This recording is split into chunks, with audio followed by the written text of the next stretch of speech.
So, what is React, or React.js as it's actually called, and why would we use it? Well, to answer that first question, what it is, we can of course visit reactjs.org, the official React.js webpage. And there we learn that React is a JavaScript library for building user interfaces.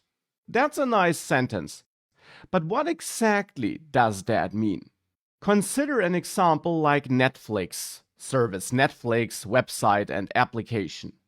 This application is highly interactive and runs pretty smoothly when we work with it.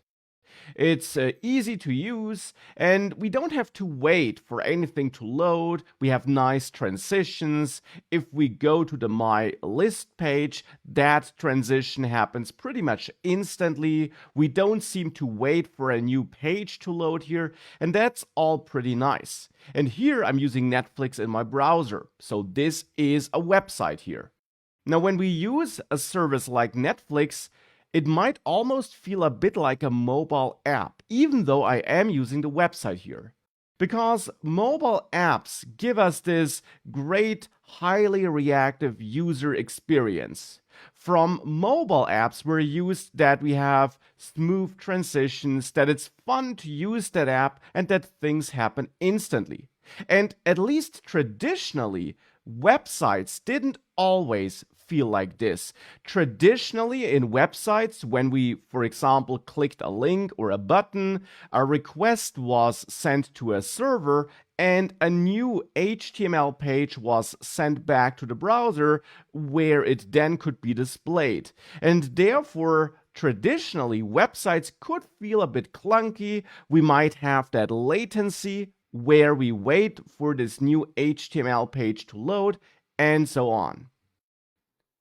And it's this request and response cycle which we can break up with JavaScript. So at this point, we don't even need React. It's just JavaScript which can help us here. Because JavaScript is a programming language that allows us as a developer to run logic in the browser. And the great thing about that logic in the browser is that it can do things that manipulate what the user sees.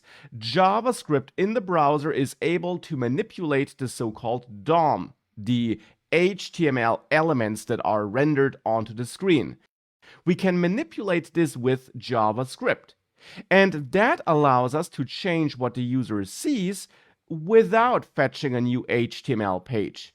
We don't need to request a new HTML page just to present something different to the user.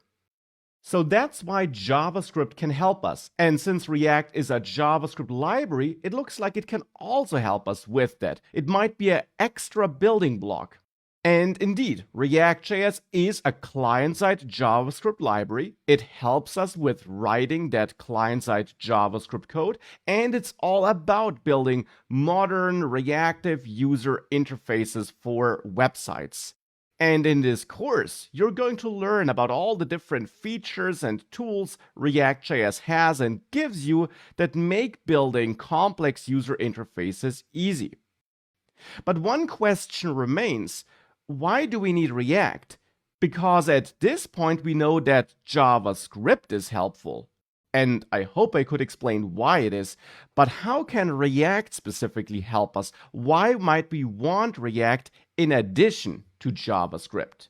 For this, I built a very simple demo here, a simple website which has some interactivity, as you will see in the next lecture. And in the next lecture, I will show you how we can build this website and the interactivity it has with just JavaScript, and how the code would then look like with React in addition to JavaScript. And that will then make it clear why using